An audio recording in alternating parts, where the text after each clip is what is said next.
ইন্নাদ-দীনা ইনদাল্লাহিল ইসলাম। আমি আল্লাহর আরশ আজিম থেকে এই দুনিয়ার জমিনে মানুষের উপর যেই ধর্মটা অবতীর্ণ হয়েছে সেই ধর্মের নাম হলো ইসলাম।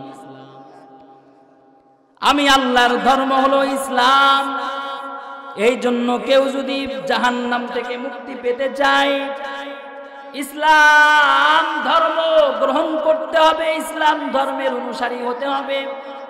ইসলাম ধর্ম ছাড়া অন্য কোন ধর্ম আমি আল্লাহর কাছে গ্রহণযোগ্য নয়। আল্লাহু আকবার বলেন।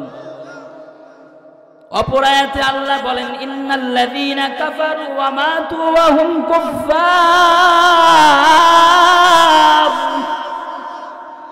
আল্লাহ রাব্বুল আলামিন বলেন, যারা কাফের অবস্থায় মৃত্যুবরণ করবে, ঈমান হারা হয়ে, ফালাই ইউকবালা মিন আহাদিহিম মিল্লুল আরদি যাহাবা ওয়ালাউ ইফতাদা বি।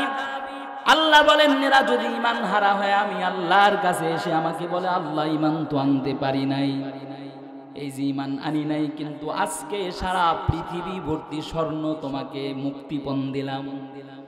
আল্লাহ বলেন, ঈমানের মোকাবেলায় এই সারা পৃথিবী ভর্তি স্বর্ণ মুক্তিপণ রূপে আমি আল্লাহর কাছে গ্রহণযোগ্য হবে না। ঈমান নিয়ে যেতে পারে নাই, সারা পৃথিবী ভর্তি স্বর্ণ আল্লাহর কাছে গ্রহণযোগ্য হবে না। আল্লাহ বলবেন, ঈমান দেখাও, আমল দেখাও। চিল্লায় বলেন ঠিক কিনা? ঈমান কত মূল্যবান। আমরা তো আল্লাহর কাছে না চাইতেই পেয়ে গেছি। চাইছিলাম আল্লাহর কাছে ঈমান, চাই নাই, না চাইতে আল্লাহ তাআলা আমাদেরকে দিয়ে দিলেন। এই জন্য ঈমানের কদর নাই। ঈমানের কি নাই? আমাদের মধ্যে ঈমানের কদর নাই। ঈমানের কদর না থাকার আলামত কি? কারণ ঈমানের পরে সর্বশ্রেষ্ঠ যে ইবাদত মুসলমানের উপরে বর্তায়, নামাজ। আমাদের নামাজের খবর নাই। আছে, আমাদের নামাজের খবর নাই, নামাজ পড়ি না। মুসলমান যুবকরা যুবতীরা নামাজ পড়তে চায় না, তার মানে ওই যে ঈমানের মূল্যায়ন নেই। وعن عبد الله بن مسعود وعن عبد الله بن عمرو رضي الله تعالى عنه قال بني الإسلام على خمس شهادة أن لا إله إلا الله। আব্দুল্লাহ ইবনে আমর থেকে হাদিস, রাহমাতুল লিল আলামিন বলেন যে আমাদের এই ইসলাম ধর্মটা 5টি খুঁটির উপরে দাঁড়ায় আছে। 1 নম্বর খুঁটির নাম হলো ঈমান। আল্লাহর তাওহীদের সাক্ষ্য দেওয়া, নবীর রিসালাতের সাক্ষ্য দেওয়া, এটা একটা খুঁটি। 2 নম্বর খুঁটির নাম রাহমাতুল লিল আলামিন জানায় দিলেন, ওয়া ইকামিস সালাহ। আমার ইমানদার উম্মত উম্মাতানিরা নামাজ কায়েম করবে। 1 নম্বর হলো ঈমান, 2 নম্বরে নামাজ, 3 নম্বরে হজ, 4 নম্বরে রোজা, 5 নম্বরে যাকাত। এই 5টা খুঁটির উপর আমাদের ইসলাম ধর্ম দাঁড়ায় আছে। নামাজ এমন একটা গুরুত্বপূর্ণ ইবাদত, আল্লাহ রাব্বুল আলামিন বলেন, হে পৃথিবীর মানুষ, দুনিয়ার জমিনে আমার ইসলাম ধর্মের ভিতরে যত বিধান আছে, এ মুসলমান যুবক খুব ভালো করে খেয়াল করবেন, মা বোনেরা খুব ভালো করে খেয়াল করে শুনবেন। আল্লাহ বলেন, ওগো রাহমাতুল লিল আলামিন, দুনিয়ার জমিনে আমি আল্লাহ রাব্বুল আলামিন ইসলাম ধর্মের মধ্যে যত বিধান নাজিল করেছি, সবগুলা বিধান আমি আল্লাহ আরশে আজিম থেকে জিবরাইলের মাধ্যমে আমার নবীর কাছে দুনিয়াতে পাঠাইছি। যেমন প্রথম হলো ঈমান, আমি আল্লাহ তাআলা জিবরাইলের মাধ্যমে নবীর উপরে দুনিয়াতে নাজিল করেছি। যাকাত, হজ, রোজা, এক কথা ইসলাম ধর্মের ভিতরে যত ইবাদত বন্দেগী আছে, সব ইবাদতগুলা আল্লাহ তাআলা আরশে আজিম থেকে জিবরাইলের মাধ্যমে দুনিয়ার জমিনে নবীর উপরে নাজিল করেছেন। কিন্তু আল্লাহ রাব্বুল আলামিন বলেন একমাত্র নামাজ এটা এমন একটা ইবাদত, এই ইবাদতটা আমি আরশে আজিমে বৈশা জিবরাইলের মাধ্যমে এই দুনিয়ার জমিনে নবীকে দেই নাই। এই বান্দা জানো নামাজ এমন একটা ইবাদত, এই ইবাদতটা আমি আল্লাহ দুনিয়ার জমিনে আমার নবীকে দেই নাই।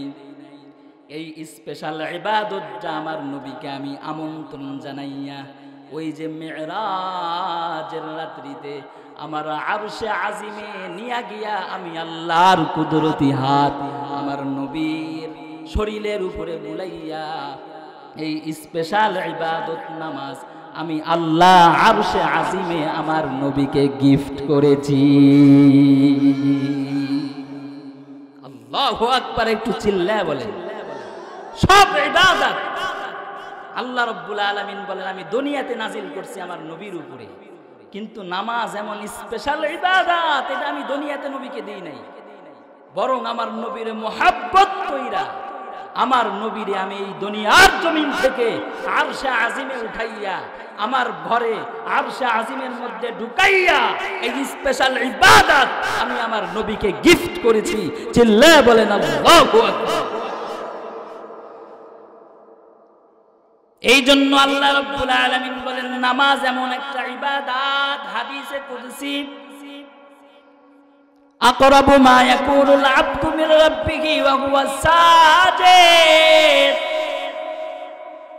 হাদিসে কুদসি আল্লাহ বলেন দুনিয়ার জমিনে আমার ইসলাম ধর্মের ভিতরে যত ইবাদত আছে তার মধ্যে সবচাইতে গুরুত্বপূর্ণ ইবাদত নামাজ।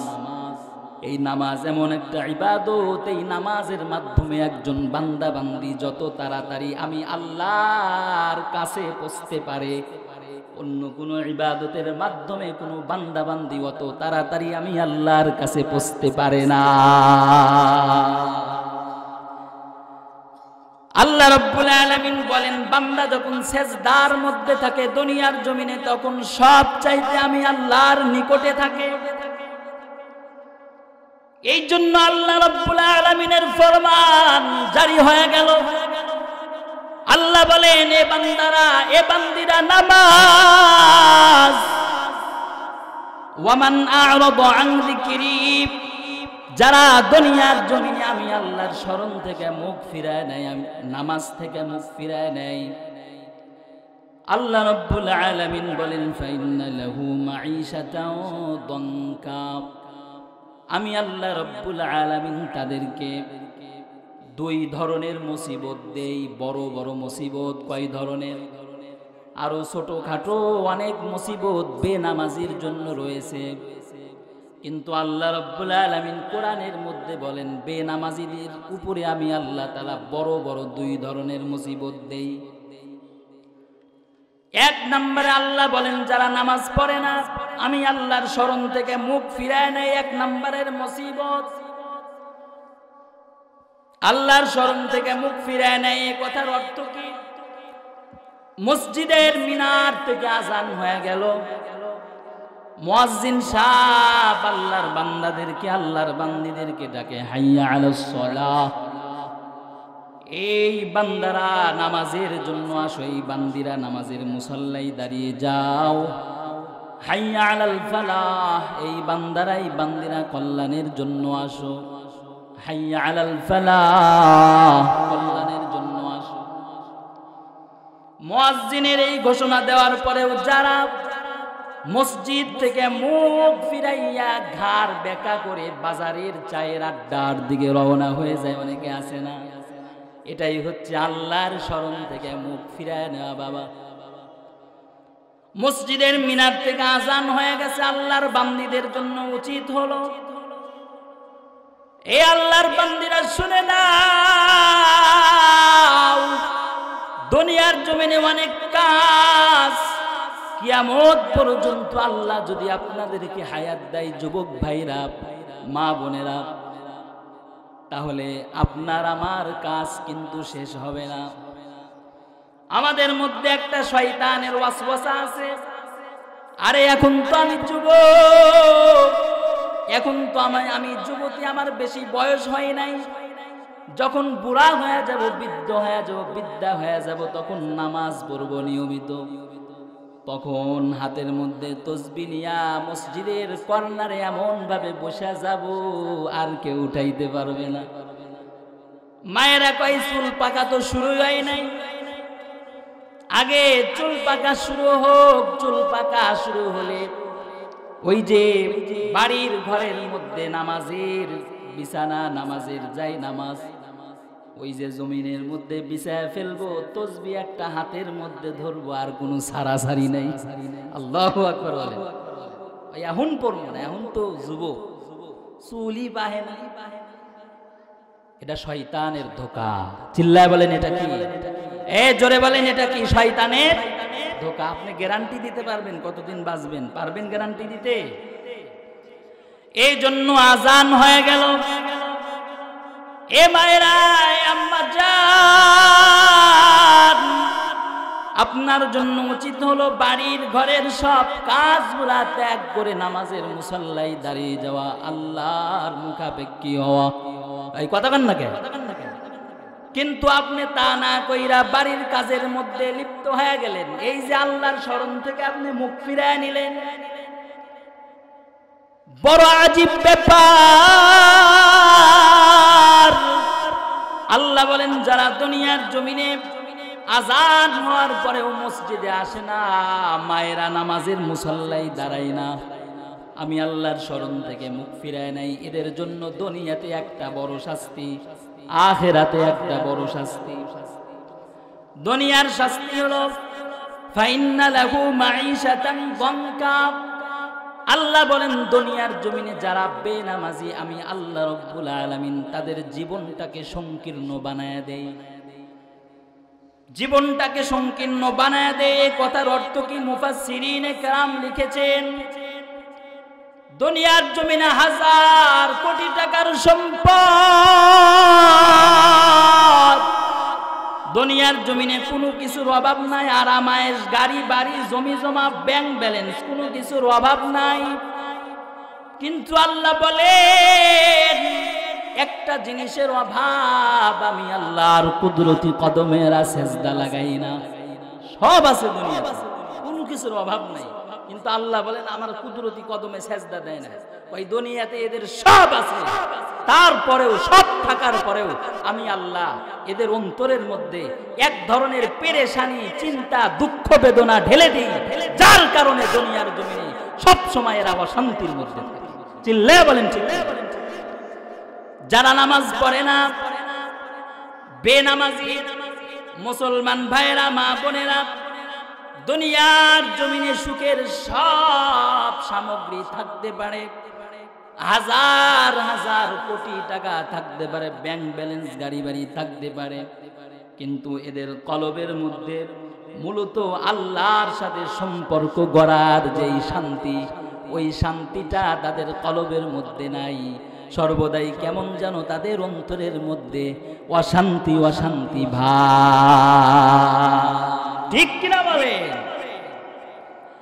আল্লাহ বলেন, এই যে একটা বড় শাস্তি, সব সময় কেমন যেন অশান্তি, ভালো লাগে না।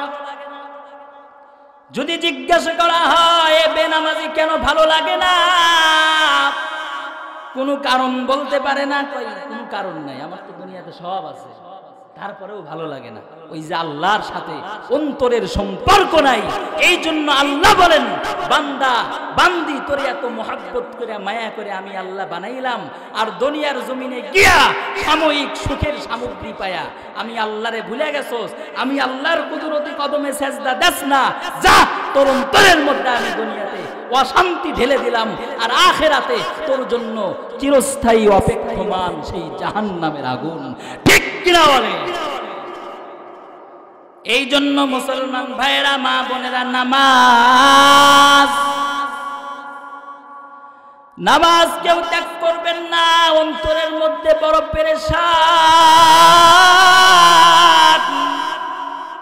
বেনামাজিদের। তাইলে দুনিয়ার হায়াতে অন্তরের মধ্যে যদি পেরেশানি থাকে, এর কি আর কোনো দুঃখ বেদনার দরকার আছে? আর তো কোনো সময় ভালো লাগে না। মায়েরা পায়ে হাত দিয়ে বলি, যুবক ভাইরা, মুসলমান ভাইরা, আজকের থেকে ওয়াদা করবেন 5 ওয়াক্ত নামাজ 5 জামাত করবেন। রাজি আছেন? এই কথা কন না কে, রাজি আছেন? জোরে বলেন রাজি আছেন? নারে তাকবীর। আল কোরআনের আলো, এই মিয়া জোরে কন, আল কোরআনের আলো, আল হাদিসের আলো। রাজি আছেন সবাই? 5 ওয়াক্ত নামাজ পড়বেন, রাজি আছেন? ভাই বিশ্বাস করেন, যারা নামাজ পড়ে না, এই মায়েরা, আমি তো শুনছি, দেখতেছে মনে হয়, দেখতেছে, এই মায়েরা আল্লাহর সাথে কেন সম্পর্ক করেন না? এই দুনিয়ার অস্থায়ী জীবন, আপনি কয়দিন বাঁচবেন? এই যে বয়স 30 হয়ে গেছে, অনেক জায়গায় গেলে কয় হুজুর আপনি এত চেংরা মানুষ, আপনি তো দেখি এত বড় হুজুর, হাফেজ মাওলানা মুফতি। ওই ভাই আপনি আমার চেংরা মানুষ করতেছেন, আমার বয়স তো 29-30 হয়ে গেছে গা। আমি সেই বসুন্ধরা ইসলামিক রিসার্চ সেন্টার, সেখানে লেখাপড়া করেছি, মানে লেখাপড়া শেষ করেছি তাও তো 5-6 বছর আগের কথা। আমি বিয়ে করছি তো 7 বছর হয়ে গেছে। কয়দিন বাঁচবেন বলেন? আর কয়দিন বাঁচবো? 30 বছর শেষ, কোনো গ্যারান্টি আছে? আর 1 বছর বাঁচবো, 1 দিন বাঁচবো, কোনো গ্যারান্টি আপনি দিতে পারবেন? জোরে বলেন, দিতে পারবেন? কেন নামাজ কেন পড়েন না? মায়েরা কেন নামাজ পড়েন না? আল্লাহর সাথে সম্পর্ক কেন কায়েম করেন না? আপনি চিন্তা করেন, এই যে আসরের নামাজ, ফজরের নামাজ, এই যে ফরজ নামাজগুলা পড়তে কতক্ষণ সময় লাগে বলেন? আসরের 4 রাকাত নামাজ 5 মিনিটে শেষ, ঠিক কিনা বলেন? তো আমি আপনি এত বোকা কেন? এই 5 মিনিটের জন্য আখিরাতে হাজার হাজার কোটি কোটি বছর জাহান্নামের জ্বলন্ত অগ্নিশিখায় দগ্ধ হতে হবে, ঠিক কিনা বলেন? কয় মিনিটের জন্য? আসরের নামাজ পড়তে 5 মিনিট লাগে। এই 5 মিনিট আপনি আসরের নামাজ পড়েন নাই, অথচ এর জন্য, এই আল্লাহর হুকুম ত্যাগ করার জন্য আপনি হাসরের ময়দানে জাহান্নামে জ্বলবেন কোটি কোটি বছর। এই ঠিক কিনা বলেন? জোরে বলেন ঠিক কিনা? এরে মুসলমান ভাইরা, মা বোনেরা, পায়ে হাত দিয়ে আজকে বলবো, এই জন্য নামাজ আল্লাহ বলেন এমন স্পেশাল ইবাদত, সব ইবাদত গুলো আমি আল্লাহ দুনিয়ার জমিনে নাজিল করছি, মনে আসেনি? কিন্তু নামাজ এটা আমি আমার নবীকে দুনিয়ার জমিনে দেই নাই। এত গুরুত্বপূর্ণ স্পেশাল ইবাদত আমি আল্লাহ আমার বাড়ি আরশে আজিমে আমার নবীর উঠাইয়া এই নামাজ গিফট করেছি। এরে ভাই খেয়াল করেন, তাফসীর থেকে বলছি, ওই যে একজন ফেরেশতা ছিল যার নাম ছিল আযাজিল, আল্লাহ পাকের আরশের সামনে আদম দাঁড়ায় আছে, আযাজিল ফেরেশতা দাঁড়ায় আছে। আল্লাহ রাব্বুল আলামিনের অর্ডার হয়ে গেল, আল্লাহ রাব্বুল আলামিনের হুকুম হয়ে গেল সব ফেরেশতাদের উপর। ওয়াইদ কুলনা লিল মালাইকাতি ইসজুদু লি আদম ফাসাজাদু ইল্লা ইবলিসা আবা ওয়াস্তাকবারা ওয়া কানা মিনাল কাফিরিন। আল্লাহ রাব্বুল আলামিনের অর্ডার জারি হয়ে গেল, এই ফেরেশতারা তোমরা তো এখন সবাই আমি আল্লাহর আরশে আজিমের সামনে দাঁড়ায় আছো। ওই যে আমার পয়গম্বর আদম, দুনিয়ার সর্বপ্রথম মানুষ, আমি আল্লাহর অর্ডারে আদমকে তোমরা সেজদা লাগাও। ওই সময় সবাই কিন্তু সেজদা দিয়েছিল ইল্লা ইবলিস, ইবলিস ছাড়া। সে আল্লাহর কাছে যুক্তি পেশ করলো, গো আল্লাহ, আদমকে মাটি দিয়া বানাইছো, আর আমি ইবলিস ফেরেশতা আমারে বানাইছো আগুন দিয়া। আগুন তো মাটির চাইতে দামি, আমি আগুনের তৈরি হইয়া মাটি আদমকে সেজদা করব না। শয়তানি যুক্তি।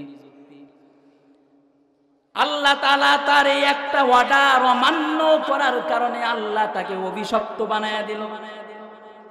অথচ এ মা বোনেরা, ভাইয়েরা খেয়াল করেন, তাফসীরের মধ্যে আছে এই ইবলিস শয়তান হওয়ার আগে, এই ফেরেশতা শয়তান হওয়ার আগে সে আল্লাহকে এত সেজদা দিয়েছে, এত সেজদা দিয়েছে। মুফাসসিরিনে কেরাম লিখেছেন যে দুনিয়ার জমিনে এমন কোনো জায়গা নাই যেই জায়গায় ওই ইবলিসের কপাল পড়ে না। কত নফল সেজদা আল্লাহকে দিয়েছিল এই আজাজিল ফেরেশতা ইবলিস, এত দিয়েছে যে দুনিয়ার এমন কোনো জায়গা বাকি নাই যেখানে ইবলিসের শয়তান সেজদা পড়ে নাই। তো এত সেজদা দিয়েছে, কিন্তু একটা সেজদা না দেওয়ার কারণে শয়তান হয়ে গেল, অভিশপ্ত হয়ে গেল। ঠিক কিনা বলেন? কথা কি বুঝতেছেন? এর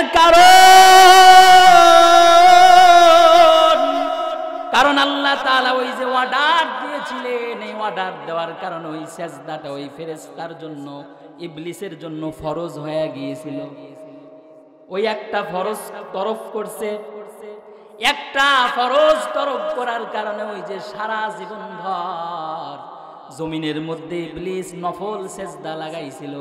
আল্লাহ বলেন ওইগুলা তো আমার হুকুম ছিল না, ওইগুলা ছিল নফল, ওইগুলা করলে সওয়াব হবে, না করলে কোনো গুনাহ নাই।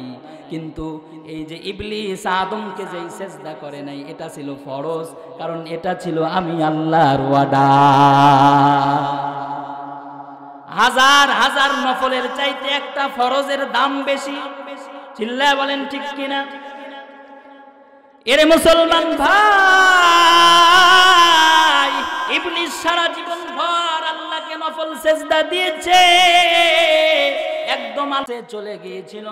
কিন্তু আল্লাহ বলেন একটা ফরজ সেজদা তরক করার কারণে আমি তাকে মালউন বানায়া, অভিশপ্ত বানায়া আমি আমার দরবার থেকে তাকে বিতাড়িত করেছি। এখন এর মুসলমান ভাইরা, মা বোনেরা চিন্তা করেন, আমার আপনার জীবনে কত হাজার হাজার সেজদা হারে, চোখে কিন্তু পানি চলে আসে জীবন ভর। এরে ভাই, কারো জীবনের 20 বছর অতিবাহিত হয়ে গেছে যুবকরা, কারো জীবনের 25 বছর। এরে মা বোনেরা, যুবতী বোনেরা, কারো জীবনের 30 বছর, কারো 35, কারো 40, কারো 50, কারো 60। এই যে জীবনের বড় একটা অংশ অতিবাহিত হয়ে গেছে, জীবনে যে কত শত শত ফরজ সেজদা, কত হাজার হাজার ফরজ সেজদা আমি আপনি আল্লাহকে দেই না, আর কোনো হিসাব নাই। ইবলিস শয়তান এত বড় ওলি ছিল, এত বড় ওলি হওয়ার পরে একটা সেজদা তরক, এই একটা সেজদা তরক করার কারণে, বর্জন করার কারণে সে অভিশপ্ত হয়ে গেল। একটা সেজদা। আর আমার আপনার জীবনে শত শত সেজদা, হাজার হাজার সেজদা তরক করে ফেলেছি। এরে মুসলমান ভাই, এর যুবকের আম্মা জানেরা, চিন্তা করলে কি অন্তরের মধ্যে একটু ভয় আসে না? যারা দুনিয়ার জমিনে নামাজ পড়ে না, এদের সাথে মূলত আমি আল্লাহর কোনো সম্পর্কই নাই। আর এদের সাথে যদি আমার মালিকের সম্পর্ক না থাকে, তাহলে আমাদের ভিতর থেকে যখন প্রাণ পাখিটা চলে যাবে, এই প্রাণ পাখিটা চলে যাওয়ার পরে আমরা যখন আল্লাহর দরবারে হাজিরা দেওয়ার জন্য দাঁড়ায় যাব, আমাদের তো আল্লাহর সাথে কোনো সম্পর্ক নাই, তখন কি আর আমাদের কোনো উপায় থাকবে? কোনো উপায় থাকবে না। এই জন্য বলতেছিলাম, দুনিয়ার জমিনে আল্লাহ তাআলা অশান্তি ঢেলে দিবেন অন্তরের মধ্যে। দুনিয়ার শাস্তি এটা, এর চাইতে বড় কোনো শাস্তি আছে? আল্লাহ বলেন 2 নাম্বার শাস্তি ওই হাসর। ওই হাসরের ময়দানটা তার জন্য বড় ভয়ঙ্কর হবে। এমনি এই হাসরের ময়দানটা কত ভয়ঙ্কর, আমার নবী বলেন ওই হাসরের ময়দানটা এত ভয়ঙ্কর হবে, সব মানুষগুলো ওই হাসরের ময়দানে ন্যাংটা থাকবে, ন্যাংটা উলঙ্গ থাকবে, শরীরের মধ্যে কোনো পোশাক থাকবে না। সবাই উলঙ্গ অবস্থায় উপর দিকে তাকাইয়া বলবে, ইয়া নাফসি ইয়া নাফসি ইয়া পরওয়ারদিগার। হে পরওয়ারদিগার, ইয়া নাফসি, আমার কি অবস্থা হবে এই হাসরের ময়দান। সবাই নিজেকে নিয়ে ব্যস্ত হয়ে পড়বে। ইয়া নাফসি মানে কি? ইয়া নাফসি মানে ওগো আল্লাহ আমাকে বাঁচাও, আমাকে বাঁচাও। এমনকি সব নবী পয়গম্বররা পর্যন্ত উলঙ্গ অবস্থায় উপর দিকে তাকাইয়া ইয়া নাফসি, ওগো আল্লাহ আমাকে বাঁচাও, আমাকে বাঁচাও জপতে থাকবে। এমন কঠিন হবে হাসরের ময়দানটা, কেউ কাউকে চিনবে না, পরিচয় দিবে না। তাফসীরের মধ্যে দেখলাম জিবরাইল আমিন বলেন ওই হাসরের ময়দানটা এত ভয়ঙ্কর, ওই যে আমাদের একজন জলিল কদর পয়গম্বর ছিল মূসা কালিমুল্লাহ, এই মূসা কালিমুল্লাহ পর্যন্ত ওই দিন আল্লাহর আরশের খুঁটি ধইরা হাউ মাউ করে কান্না করবে। কত বড় পয়গম্বর হাউ মাউ করে কান্না করবে আর বলবে ইয়া নাফসি, ইয়া নাফসি, ওগো আল্লাহ লা আসআলুকা উম্মি, আজকে আমি মূসা আমার মাকে চাই না। লা আসআলুকা উখতি, ওগো আল্লাহ আমি মূসা কালিমুল্লাহ আজকে আমার বোনকে চাই না। লা আসআলুকা আখি, আজকে আমার ভাইকে চাই না। লা আসআলুকা উম্মতি বনি ইসরাইল, আমার উম্মত বনি ইসরাইলকে আজকে আমি চাই না। ওগো আল্লাহ আজকে তুমি পরওয়ারদিগার আমাকে বাঁচাও, আমাকে বাঁচাও। কামতে থাকবে হাউমাউ করে। তাহলে ওই কিয়ামতের ময়দানটা কত ভয়ঙ্কর হবে রে ভাই, এরে আম্মা জান। কিসের আশায় নামাজ তরক করেন, নামাজ পড়েন না, আল্লাহর কুদরতি কদমে সেজদা লাগান না। 5 ওয়াক্ত নামাজ হলো ফরজ ইবাদত। ওই কিয়ামতের কঠিন ময়দানে নবী পয়গম্বরদের যদি এই অবস্থা হয়, তাহলে আমার আপনার মতো সলিমুল্লাহ কলিমুল্লাহর কি অবস্থা হবে? মা আয়েশা বলেন ওগো রাহমাতুল লিল আলামিন, আপনি বললেন হাসরের ময়দানে সবাই উলঙ্গ থাকবে, ওগো নবী আমি আয়েশাও কি উলঙ্গ থাকবো নাকি? রাহমাতুল লিল আলামিন বলেন রে আয়েশা, ওই কিয়ামতের ভয়ঙ্কর ময়দানে তুমি আয়েশা উলঙ্গ থাকবা। ওগো পয়গম্বর কি বলেন, আমি আয়েশা যদি ওই কিয়ামতে উলঙ্গ থাকি, সব মানুষগুলা তোমার লজ্জাস্থানের দিকে তাকিয়ে থাকবে। রাহমাতুল লিল আলামিন চোখের পানি ফেলায় বললেন রে আয়েশা কি বলো না, ওই হাসরের ময়দানটা এমন কঠিন ময়দান হবে রে আয়েশা, সবাই উপর দিকে তাকাইয়া ইয়া নাফসি, ইয়া নাফসি পড়বে। কেউ কারো ভ্রুক্ষেপ করবে না, কেউ কারো দিকে ওই দিন নজর দেওয়ার দুঃসাহস করবে না।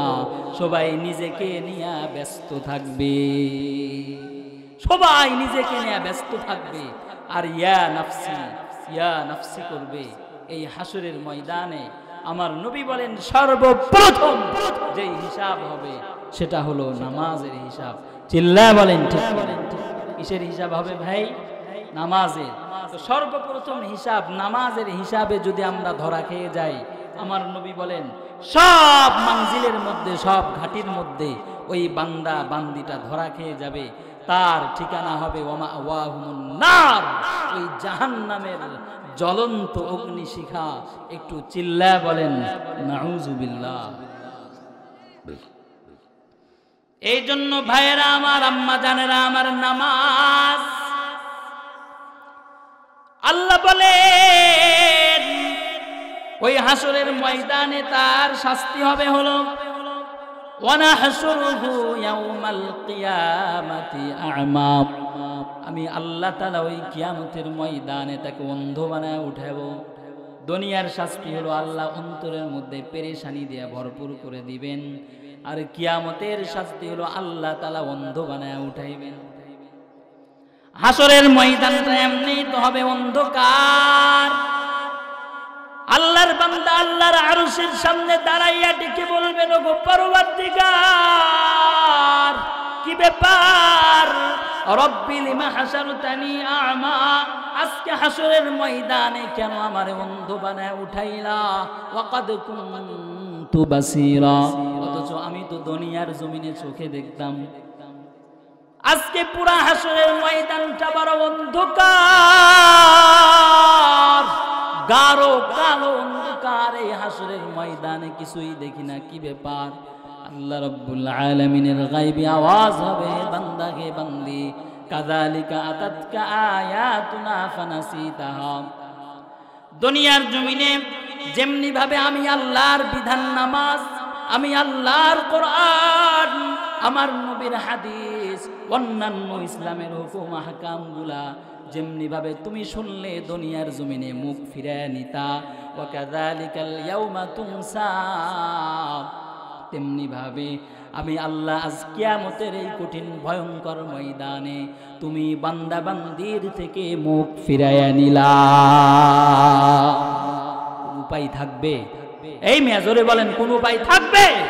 কোন উপায় থাকবে না, বড় মুসিবত হয়ে যাবে যদি আমার আপনার আমল নামায় ফরজ নামাজ, ফরজ ইবাদত না থাকে। এই জন্য ফরজ নামাজ, ফরজ ইবাদত করতে রাজি আছেন তো সবাই?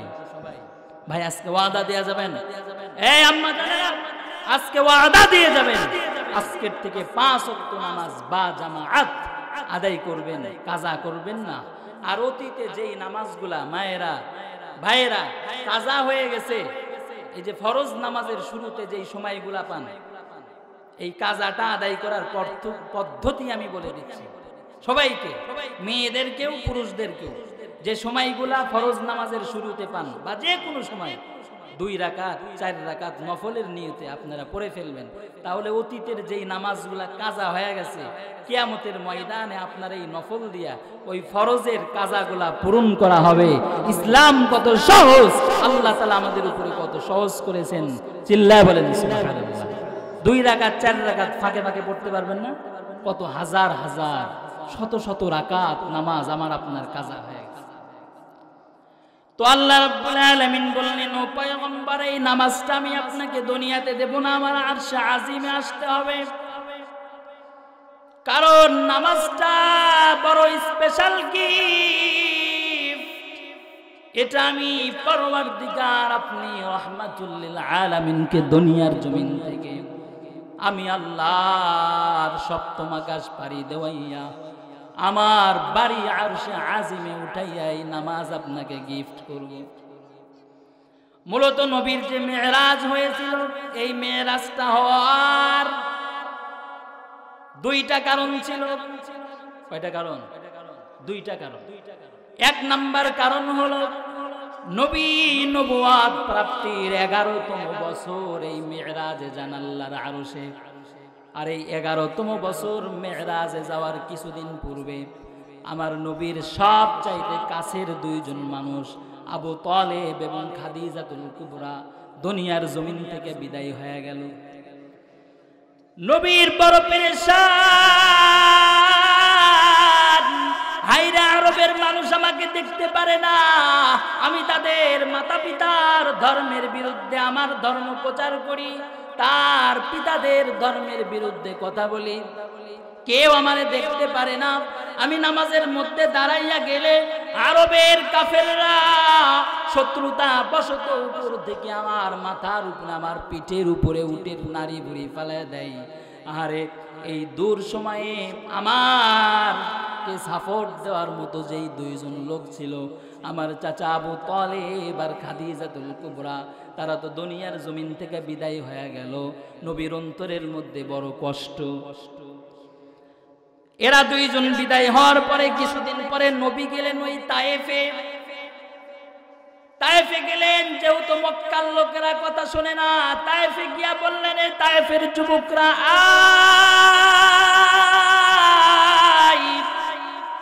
আমি মুহাম্মদ সেই সুদূর মক্কা থেকে এই তায়েফের যুবকরা তোদের কাছে এসেছি, এই কালেমার দাওয়াত নিয়া সাথে ছিল যায়েদ ইবনে হারেসা। কালেমার দাওয়াত যখন তায়েফবাসীদেরকে দিলেন, আহারে তায়েফবাসীরা এই নবী মুহাম্মাদের কালেমার দাওয়াত গ্রহণ না করে নবী মুহাম্মদকে পাগল বলল। এবং তায়েফের কাফেররা তায়েফের যুবকদেরকে ডেকে বললে, যুবকরা আয়, এই মুহাম্মদ বড় মক্কার পাগল। ওই যে মরুভূমির মধ্যে পাহাড়ের মধ্যে ধারালো যেই পাথরগুলা, এই মক্কার পাগল মুহাম্মাদের গায়ে লাগাইয়া এই তায়েফের জমিন থেকে এই মুহাম্মদ পাগলকে বিতাড়িত করে দাও। তায়েফের লোকেরা, আহারে এখনো বড় আফসোস, আমাদের দেশ থেকে পৃথিবী থেকে যারা হজ করার জন্য যায় ওই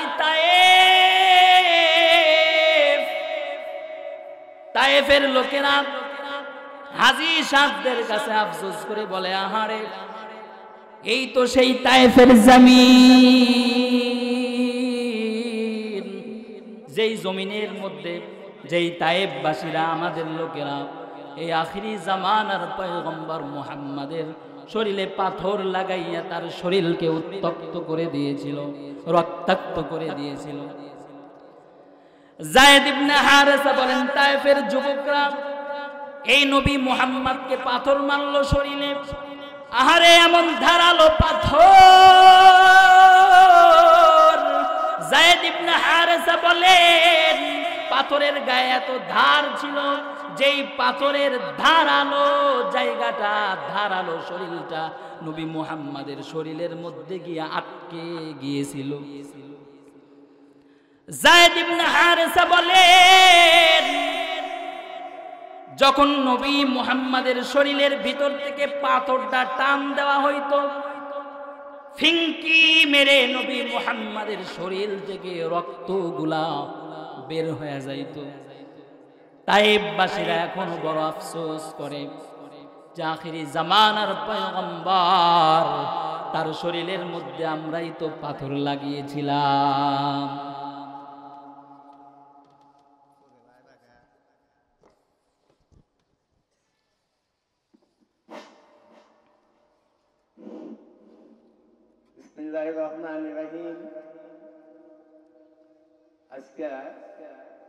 নবীর অন্তরের মধ্যে, চেহারার মধ্যে বড় বিষণ্ণতা শুরু হয়ে গেল, ঠিক কিনা বলেন? দুইটা দুঃখ, আবু তালেব খাদিজা চলে গেল, এক নাম্বার দুঃখ, আর দুই নাম্বার দুঃখ তায়েফের যুবকরা শরীরের মধ্যে পাথর মারলো। এই দুইটা কারণে নবীর মন যখন খারাপ, তখন আল্লাহ বলেন এই নবীকে সান্ত্বনা দেওয়ার জন্য, চিল্লায়ে বলেন আল্লাহু আকবার, আরো জোরে বলেন আল্লাহু আকবার। এই নবীকে সান্ত্বনা দেওয়ার জন্য এই দুনিয়ার জমিন থেকে আমি নবীরে উঠাইয়া আমার বাড়ি আরশে আজিমে নিয়া আমি আল্লাহর কুদরতি হাত তার শরীরের উপরে বুলাইয়া আমি আল্লাহ তাকে এই স্পেশাল নামাজ গিফট কইরা তাকে সান্ত্বনা দিলাম। চিল্লায়ে বলেন আল্লাহ। মিরাজটা কেন হয়েছিল বুঝতে পারছেন তো? সান্ত্বনা দেওয়ার জন্য হয়েছিল।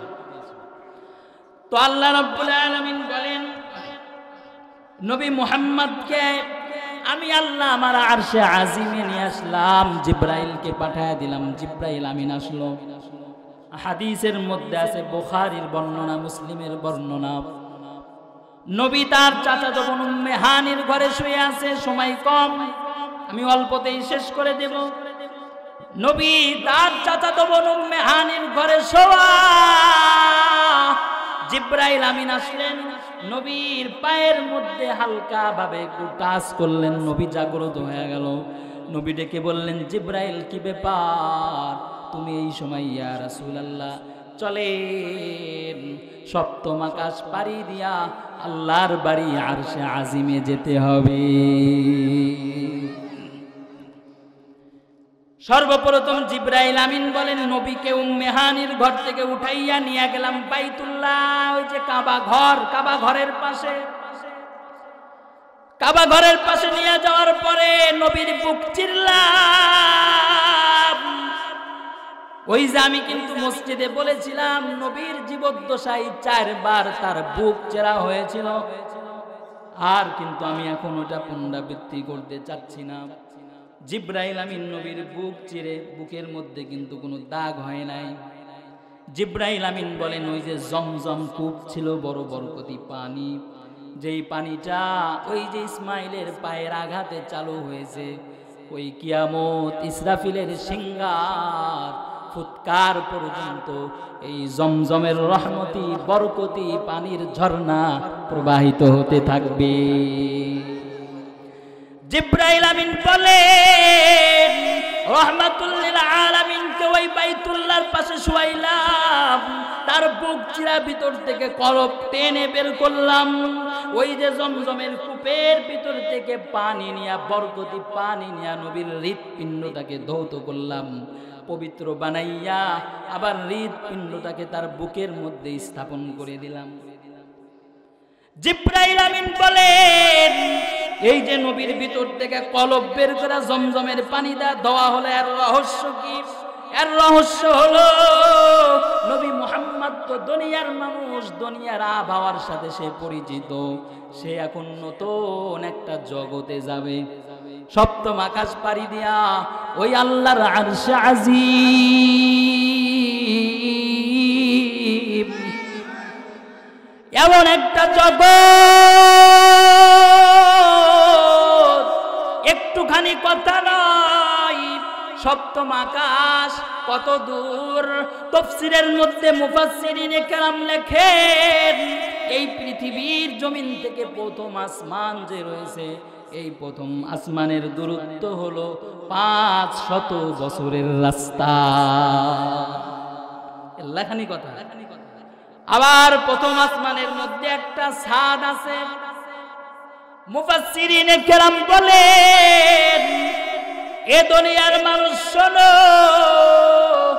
এই ছাদটা এত মোটা, এত মোটা, এই ছাদটা এত মোটা যে ছাদের এপার থেকে ওপারে যাইতে 500 বছর লাগবে। এত মোটা, এই রাস্তাটা অতিক্রম করতে 500 বছর লাগবে। আবার ওই ছাদের উপরে দ্বিতীয় আসমান, সেখান থেকে দ্বিতীয় আসমান 500 বছরের রাস্তা, ছাদটা 500 বছরের রাস্তা। এইভাবে সপ্তম আকাশ কোটি কোটি কিলোমিটার মাইলের রাস্তা। জিব্রাইল আমিন মুহাম্মদুর রাসূলুল্লাহকে সাথে নিয়ে এই বিশাল বড় জগতের উপরে নিয়ে যাবেন। এই জন্য আগে আগে আল্লাহর হুকুমে তার ভিতর থেকে কলব বের করে পবিত্র করে নিলেন, যাতে করে উপরে গিয়ে আমার নবী অন্তরের মধ্যে কোনো চাপ অনুভব না করেন। অন্য জগৎ, ভিন্ন জগৎ। কি জগৎ? দিনাজপুরের ভিন্ন জগৎ নাকি? আমার নবীও কিন্তু ভয় পেয়ে গিয়েছিলেন এই মেরাজের রাত্রে। এমন একটা ভিন্ন জগৎ, আল্লাহু আকবার বলেন। নবী ভয় পেয়ে গেছে।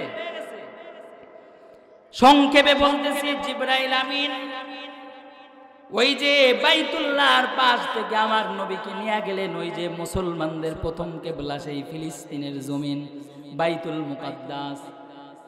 বাইতুল মুকাদ্দাসে আল্লাহ তাআলা সব নবীদেরকে রেডি করে রেখেছিলেন মসজিদের মধ্যে নবী মুহাম্মাদের সাথে সাক্ষাৎ ঘটানোর জন্য। নবী মুহাম্মাদের আগমন, সব নবী পয়গম্বর বড় খুশি। নবী পয়গম্বররা বললেন ও জিব্রাইল আমিন আযান লাগাও।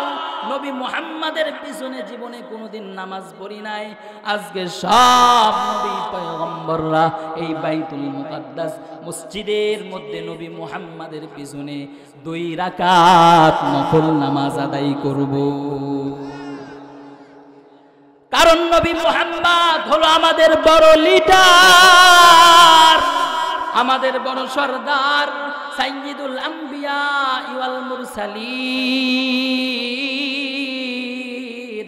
সব নবীদের সব রাসূলদের সরদার।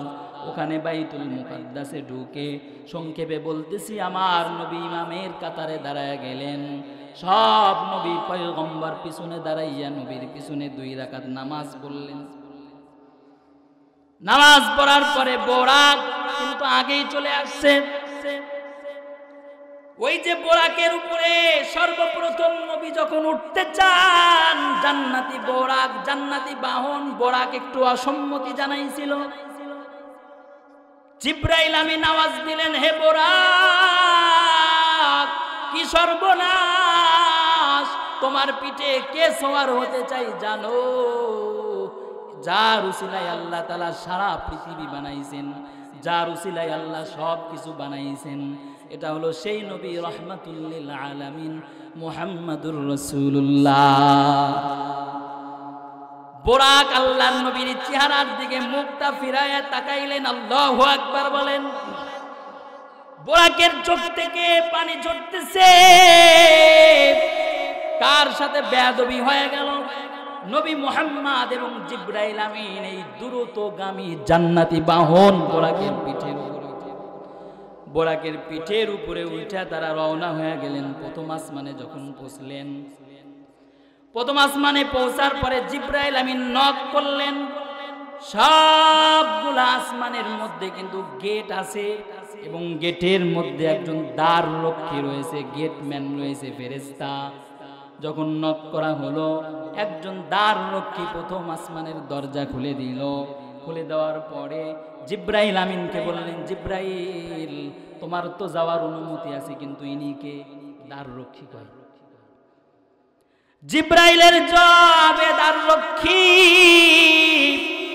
ইনি হলেন ওই রাহমাতুল লিল আলামিন, ওই আখিরি নবী, যার উসিলায় তোমারে বানাইছে আল্লাহ, আমারে বানাইছে, ওই মুহাম্মদ। দ্বার রক্ষী বলেন, এটা কি আল্লাহর ওয়ার্ডার নাকি? বলে হ্যাঁ। দ্বার রক্ষী সাথে সাথে প্রথম আসমানের দরজা খুলে দিল। ঢুকে বললেন মুহাম্মদ। ঢোকার পরে দেখা হলো একজন বৃদ্ধ লোকের সাথে। সেই বৃদ্ধ লোক হলো আমাদের আদি পিতা হযরত আদম। বিশাল বড় হাদিসের বর্ণনা, 4-5 ঘন্টায়ও শেষ হবে না, সংক্ষেপে বলছে। আদম নবীর সাথে দেখা হয়েছে, অনেক কথা হয়েছে, অনেক কিছু দেখছেন। দ্বিতীয় আসমানে গেছে হযরতে ঈসা, ইয়াহইয়া নবীর সাথে সাক্ষাৎ হয়েছে। তৃতীয় আসমানে গেছেন, হযরত ইউসুফ নবীর সাথে সাক্ষাৎ হয়েছে। চতুর্থ আসমানে গেছেন, হযরত ইদ্রিস পয়গম্বরের সাথে সাক্ষাৎ হয়েছে, অনেক কথা হয়েছে। পঞ্চম আকাশে যাওয়ার পরে হযরতে হারুন আলাইহিস সালামের সাথে সাক্ষাৎ হয়েছে। ষষ্ঠ আসমানে যাওয়ার পরে মুসা কালিমুল্লাহর সাথে সাক্ষাৎ হয়েছে। আর সপ্তম আকাশে, যেই সপ্তম আকাশের উপরে আল্লাহর আরশে আজিম, আল্লাহর আরশে আজিম, চিল্লায়ে বলেন আল্লাহু আকবার, সেই সপ্তম আকাশের মধ্যে দেখা হয়েছে নবী মুহাম্মদের সাথে আমাদের জাতির পিতা হযরত ইব্রাহিম খলিলুল্লাহ। হযরত ইব্রাহিম খলিল, হযরত ইব্রাহিম খলিলুল্লাহ রাহমাতুল লিল আলামিন বলেন, ওই সপ্তম আকাশে ওঠার পরে আমি দেখলাম একটা সুন্দর ঘর, যেই সুন্দর ঘরের সাথে হেলান দিয়ে একজন বৃদ্ধ মানুষ বসে আছে। জিব্রাইল আমিনকে আমি বললাম, হে জিব্রাইল, এত সুন্দর ঘর আমি রাহমাতুল লিল আলামিন তো জীবনে দেখি নাই। জিব্রাইল আমিন উত্তর দিলেন, ওগো রাহমাতুল লিল আলামিন, এই যে সপ্তম আকাশের মধ্যে এই যে এত সুন্দর ঘর দেখতেছেন, এই ঘরের নাম হলো বাইতুল মামুর। এই ঘরটা হলো ফেরেশতাদের কিবলা। আল্লাহু আকবার। এই ঘরের মধ্যে ফেরেশতারা ইবাদত বন্দেগী করে। কারা কারা ইবাদত বন্দেগী করে? ফেরেশতারা ইবাদত বন্দেগী করে। এই বৃদ্ধ লোকটাকে জিব্রাইল আমিনের উত্তর, ও রাহমাতুল লিল আলামিন, এই বৃদ্ধ লোককে আপনি চেনেন না? এই বৃদ্ধ লোক হলো আপনার পিতা হযরত ইব্রাহিম খলিল। অনেক কথা হয়েছে, অনেক বাচ্চাও হযরত ইব্রাহিম খলিলুল্লাহর পাশে হাদিসে আছে খেলা করতেছে। নবী জিজ্ঞাসা করলেন, এরা কার বাচ্চা? অনেক উত্তর সেখানে দিয়েছেন, ওই দিকে যাওয়ার সময় নাই। সপ্তম আকাশ, যে আকাশের যেই শেষ প্রান্ত, এই শেষ প্রান্তে আছে সিদরাতুল মুনতাহা। সিদরাতুল মুনতাহা একটা জায়গা। ওই সিদরাতুল মুনতাহায় যখন গেলেন সপ্তম আকাশের শেষ প্রান্তে, জিব্রাইল ব্রেক হয়ে গেলেন। রাহমাতুল লিল আলামিন বললেন, হে জিব্রাইল, ব্রেক হইলা কেন? আমার সাথে যাইবা না? আল্লাহর আরশে আজিম, ওগো রাহমাতুল লিল আলামিন, না না, এই সিদরাতুল মুনতাহার উপরে যাওয়ার অনুমতি আমি জিব্রাইলকে আল্লাহ তাআলা দেয় নাই। আমি জিব্রাইল কোনোদিন এই সপ্তম আকাশের উপরে উঠি নাই, কোন ফেরেশতার অনুমতি নাই। আল্লাহু আকবার। নবী মুহাম্মদ একটু ভয় পেয়ে গেলেন, হে জিব্রাইল আমিন, এখন কি আমাকে একাই যেতে হবে নাকি? কয় হ্যাঁ। নবীর অন্তরের মধ্যে একটু ভয় চলে আসছে, আরে একা একা কিভাবে যাব? এত বড় রাস্তা, সঙ্গী ছিল আল্লাহর বড় ফেরেশতা জিব্রাইল, এখন একা যাব কিভাবে? নবী আমার সেই সপ্তম আকাশ পাড়ি দিয়া ছুটতে লাগলেন। একটা অদৃশ্য ইশারায় জিব্রাইল নাই, একা একা বড় নিস্তব্ধ এলাকা, শ আওয়াজ, একদম নিস্তব্ধ। নবী মুহাম্মাদের অন্তরের মধ্যে একটু ভয়। নবী মুহাম্মদ বলেন, হাদিসের মধ্যে আছে, আমি যখন গেলাম একটা জায়গায় গিয়ে আমি ব্রেক হয়ে গেলাম, ওই জায়গায় আমি আর কোনো আওয়াজ পাই না। আওয়াজ না পাওয়ার কারণে আমার অন্তরের মধ্যে ভয় চলে আসছে। ওই সময় আল্লাহর গায়বী আওয়াজ, হে মুহাম্মদ ভয় পাবেন না, আপনি যেই জায়গায় এসে পৌঁছেছেন আপনার সামনে আমি আল্লাহর সেই পবিত্র আরশে আজিম।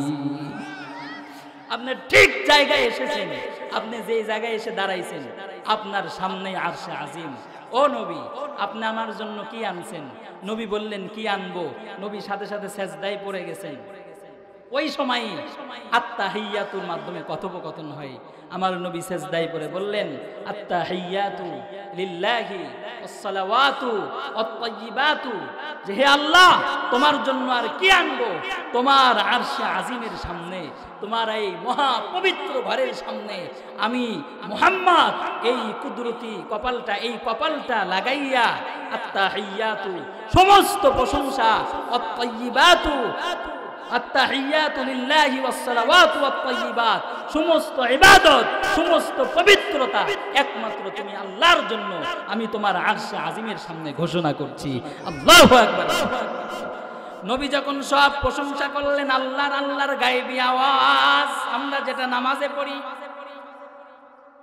আল্লাহ বললেন, ও রাহমাতুল লিল আলামিন, আসসালামু আলাইকা। আল্লাহু আকবার। এটা কিন্তু আল্লাহর কুদরতি জবানের বাণী, যেই তাশাহুদে আমরা পড়ি। এই কথোপকথন, পুরা তাশাহুদটা, এটা নবী মুহাম্মদ এবং আল্লাহ তাআলার মাঝে আরশে আজিমের সামনে কথোপকথন হয়েছে। আল্লাহু আকবার। আসসালামু আলাইকা আইয়ুহান নবী ওয়া রাহমাতুল্লাহি ওয়া বারাকাতুহু, হে নবী, আপনার উপরে শান্তি বর্ষিত হোক, আল্লাহর রহমত বারাকাত বর্ষিত হোক। নবী দেখলেন আল্লাহ তো শুধুমাত্র আমার উপরে শান্তির দোয়া করলেন, আমার উম্মতের জন্য তো করে নাই। আল্লাহু আকবার। হায়রে কেমন আমার নবী ওই আল্লাহর আরশে আজিমে গিয়া এ উম্মত তোমাদেরকে ভোলে নাই। নবীর জবান থেকে ওই মুহূর্তে বের হয়ে গেল, আসসালামু আলাইনা। ওগো আল্লাহ, তুমি তো শুধু আমার জন্য দোয়া করলা, কিন্তু শুধু আমার জন্য আমি দোয়া চাই না, আমার উম্মতের জন্য দোয়া করতে হবে। ওগো আল্লাহ, আসসালামু আলাইনা ওয়া আলা ইবাদিল্লাহিস সালিহিন, শান্তি শুধু আমার উপর না, আসসালামু আলাইনা, শান্তি আমি এবং আমার সকল উম্মত, ওয়া আলা ইবাদিল্লাহিস সালিহিন, এবং সকল নেককার বান্দা বান্দির উপর। আল্লাহু আকবার। কেমন নবী পাইলাম, যেই নবী আল্লাহর আরশে গিয়া, আল্লাহর বাড়িতে গিয়া আমাদেরকে বলেন। ফেরেশতারা ওই সময় এক বাক্যে সবাই বলে উঠল, আশহাদু আল্লা ইলাহা ইল্লাল্লাহু ওয়াহদাহু লা শারীকা লাহ। ফেরেশতারা বললেন, আমরা সাক্ষ্য দিচ্ছি আল্লাহ ছাড়া কোনো মাবুদ নাই, ওয়া আশহাদু আন্না মুহাম্মাদান আবদুহু ওয়া রাসূলুহু, এবং আমরা সাক্ষ্য দিচ্ছি মুহাম্মদ আল্লাহ তাআলার বান্দা এবং রাসূল। আল্লাহ রাব্বুল আলামিন বললেন, ও রাহমাতুল লিল আলামিন, আমি আল্লাহর আরশের সামনে দাঁড়িয়ে থাকবেন না, আসেন আমার আরশে আজিমের মধ্যে আসেন। আহারে রহমাতুল লিল আলামিনকে আরশে আজিমের মধ্যে নিয়া আমার নবী নিজের কুদরতি হাত আমার নবীর শরীরের উপরে বুলাইয়া আমার নবীকে 3টা গিফট করলেন। কয়টা? হে উম্মত, 1 নাম্বার গিফট ছিল নামাজ। 1 নাম্বার গিফট কি ছিল? নামাজ। 50 ওয়াক্ত প্রথমে দিছে, ওই যে আস্তে আস্তে মুসা পয়গম্বরের সাথে সাক্ষাৎ হয়েছে, কমতে কমতে 5 ওয়াক্ত হয়েছে। বুঝা যাচ্ছে কথা?